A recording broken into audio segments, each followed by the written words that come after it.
Hi, my name is Chantel Myers, and in this video, I would like to take a few minutes to talk to you about the 5 essential components of reading instruction. The first component is phonemic awareness. This is a foundational skill necessary for reading. It is when students have the ability to identify, hear, and manipulate the individual sounds in spoken words.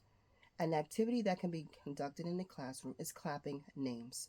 This is a great way to introduce nature of syllables by clapping and counting out the syllables in their names. For those students with exceptionalities, the teacher can help them by holding their hands and helping them clap out the syllables as they both say their name together. Another activity is phoneme addition. This activity, students will add a sound to a word and say the new word. For example, add S to pot to make spot. For students with exceptionalities, the teacher can have magnetic letters to use to help them better understand and able to sound out the new words. At home, parents can sing songs and nursery rhymes. This will allow children to understand that sounds have meanings and follow certain patterns. Phonics. Phonics is a method for teaching reading and writing to beginners. Phonics focuses on the relationship between the spoken language and the letters or groups of letters in written language. An activity that children can do in the classroom is Play-Doh alphabet mats. For this activity, students will use Play-Doh to make the letters of the mat on the mat. Once they make that letter, they can say the sound. For students with exceptionalities, the teacher can help them roll out the Play-Doh to form the letter. Once the letter is formed, they can help them with the sound of the letter by having the student repeat what they say. At home, the parents can apply phonics to everyday life. While at the store, the supermarket, or at Target, ask your child to sound out the words that they see. This is a fun and easy way to help them learn phonics by using familiar things. Another activity is the alphabet ball.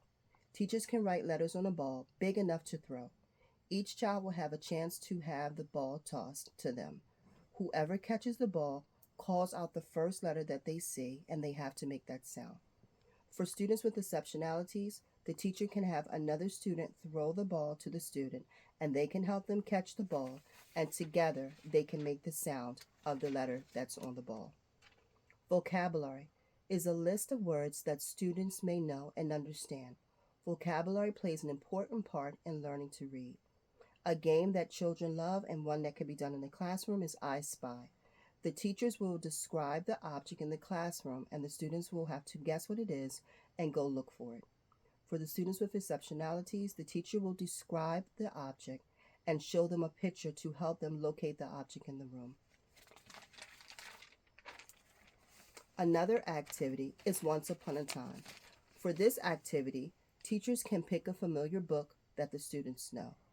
Instead of reading the story, the students can look at the pages and take turns to make up the story from the pictures. This is a great way for them to build vocabulary. For students with exceptionalities, the teachers can ask them questions of what is going on in the picture to help them. At home, the parents can read bedtime stories. This is a great way to bond with their child, but also to increase vocabulary. By reading to them, they are able to hear new words. Fluency is the ability of students to read a text accurately, quickly, and with expression. Reading fluency acts as a bridge between word recognition and comprehension. An activity that the teachers can conduct in the classroom is repeat, repeat, repeat. During large group time, read the students' favorite stories multiple times throughout the week. By reading stories over and over, it solidifies new words and increases their vocabulary. For students with exceptionalities, instead of reading in a large group, read to them in a smaller, more intimate group. Another activity is watch fluency videos on YouTube that teaches expression using punctuation, cues in that text. Knowing punctuation can make a huge difference in the way a student reads. An at-home activity with the parents is echo reading. This is a great thing to do with your child. This activity will allow your child to hear the correct way to pronounce words, and they will also learn how to read with expression as they repeat after you. Comprehension is the understanding and interpretation of what is read. In order to accurately understand written material, children should be able to decode what they read, make connections between what they read and what they already know, and think deeply about what they have read. An activity that a teacher can do in their class is story sequencing. Read a story and then have a ditto with pictures from what has happened in the story. Students will have to cut out the pictures and put them in order. For students with exceptionalities, work one-on-one. Have the pictures already cut and ready, and walk them through what took place. As you are talking to them about what took place in the story, they will be able to point to the right picture. Another activity is question and answers. After reading a story, teachers can ask students questions to see how much they remembered and understand from the story.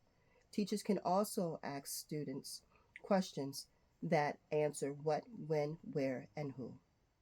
An activity for parents to do at home with their child is build their own character. After reading a story to your child, have them find materials around the house and recreate characters from the story you've just read.